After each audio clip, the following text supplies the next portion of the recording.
There are two explanations for why you're still awake, and they contradict each other. One of them says you're weak. The other says you're starving. Both have real evidence behind them, both are held by serious people, and only one of them tells you what to actually do about it.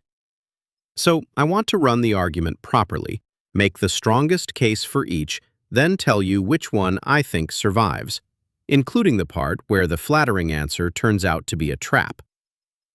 Start with the unflattering case because it deserves better than the eye roll it usually gets. The self-control explanation goes like this. Your ability to override an impulse is a resource, and it drains. You've spent the entire day using it. You didn't say the thing you wanted to say in the meeting. You didn't eat the thing you wanted to eat. You answered the message you didn't want to answer in the tone you were supposed to use. Every one of those is a small act of self-override, and by 11 at night, the account is empty. So the same phone you put down without effort at 8 in the morning is now impossible to release. Not because the phone changed, but because the person holding it has nothing left to push with. The evidence for this is decent. Bedtime procrastination, that's the actual research term, going to sleep later than you intended with nothing external stopping you, tracks pretty reliably with general problems in self-regulation. The people who struggle to make themselves start a task at 2 in the afternoon tend to be the same people who can't make themselves stop one at midnight.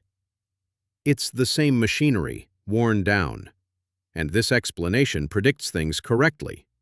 It predicts you'll be worse on hard days than easy ones. It predicts that the harder the day fought you, the later you'll stay up.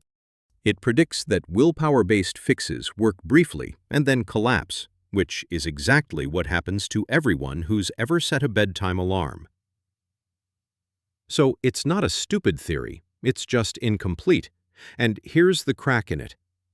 Depletion explains why you can't stop. It has nothing to say about why you don't want to. Think about how this actually feels from the inside. You're not lying there straining against a temptation and losing. There's no struggle.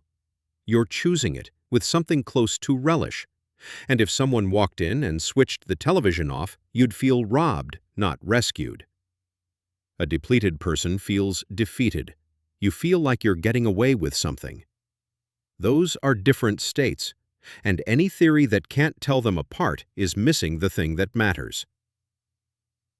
Which brings in the second explanation, and I'll build it as strongly as I can. Look at where your hours actually go. The alarm isn't yours. It belongs to your job.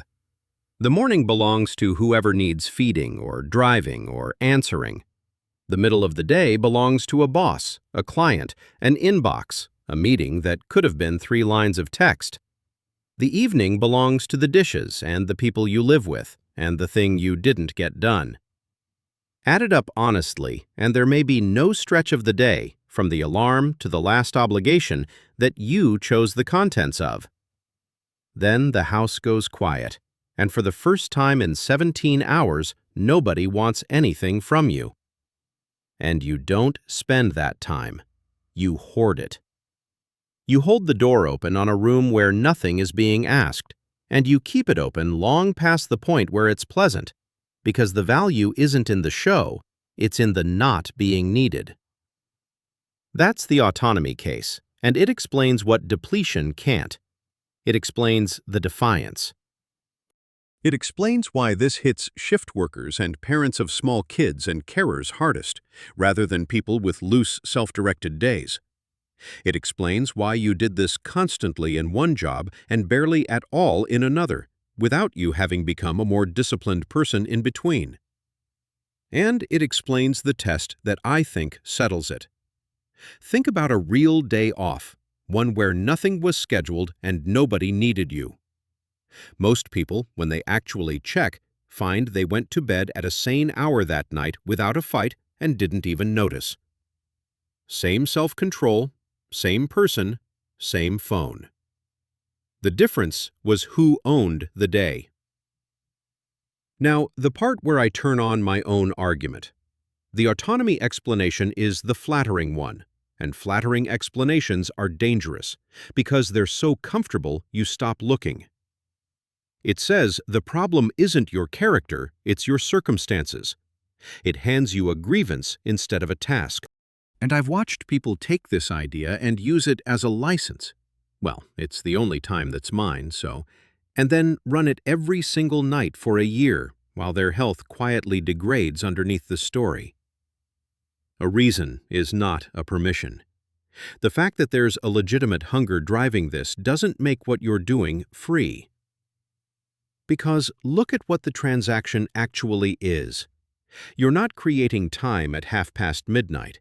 There's no new time. You're taking it from a person who has to get up in 6 hours and hasn't been consulted. And that person is also you tomorrow, with less patience and worse judgment and a shorter fuse with the people you love. And sleep isn't a loan with generous terms. You don't square it up on Saturday and start clean. What you actually get is a tomorrow that feels even more like something being done to you rather than something you're steering, which makes tomorrow night's raid feel even more justified. The behavior manufactures its own reason to continue. That's the trap, and it's a good one, because every night it can point at real evidence that you deserve this. So here's where I land. Both explanations are true, and neither is the whole thing. The autonomy hunger is what starts it. The empty self-control tank is what stops you closing it.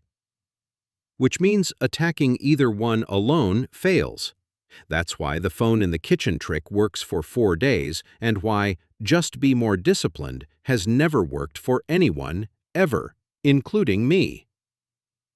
And the useful question isn't which theory wins. It's where the line is. So let me give you one, and it's specific. The behavior is doing its job if it's bounded. You take a defined piece of the evening, you enjoy it while it's happening, and you can stop without a fight when it's over. It's crossed the line when you can't remember choosing it. That's the marker I'd watch. Not the hour, not the amount. Whether you can point at a moment where you decided. If the last 90 minutes just happened to you. If you surfaced at 1 in the morning, genuinely unsure how you got there, then you didn't reclaim any time. You dissociated for an hour and a half and paid full price for it. That's not autonomy. That's the opposite of autonomy wearing its clothes. And if you want the thing that actually shifts it, it isn't at bedtime. Bedtime is where the symptom shows up. The move is to put some unclaimed time back into the daylight, a genuinely small amount, 20 minutes, nobody scheduled, and nobody gets to spend for you. It feels far too minor to matter. It matters because the appetite is for ownership, not for entertainment. And ownership at 2 in the afternoon does the same job as ownership at 1 in the morning without billing it to tomorrow. The people I've seen actually break this pattern broke it in the middle of the day. Nobody breaks it in bed. So try something for me tonight, and it's a real experiment, not a slogan. When you catch yourself in it, don't try to stop. Just note the time and answer one question honestly. Did I decide to be here, or did I arrive here? Then do it again tomorrow. 3 nights is enough to see it. If the answer's decided every time, this is costing you something, but you're in control of the transaction. If it's arrived, you've got useful information about your day, and you're going to have to fix it somewhere other than midnight. Come back and tell me which one it was. Not what you'd like the answer to be. I'm interested in the real one, and I suspect for a lot of you, it's going to be uncomfortable.